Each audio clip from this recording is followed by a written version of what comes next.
एक जंगल में एक शरारती से बिल्ली और एक छोटा रोबोट मिली। बिल्ली ने कहा, तुम कौन हो? तुम्हारी शक्ल तो बर्तन की डिब्बी जैसी है।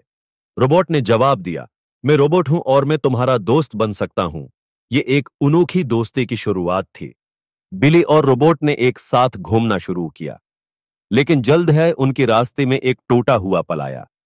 बिल्ली ने घबरा कर कहा, अब क्या करें?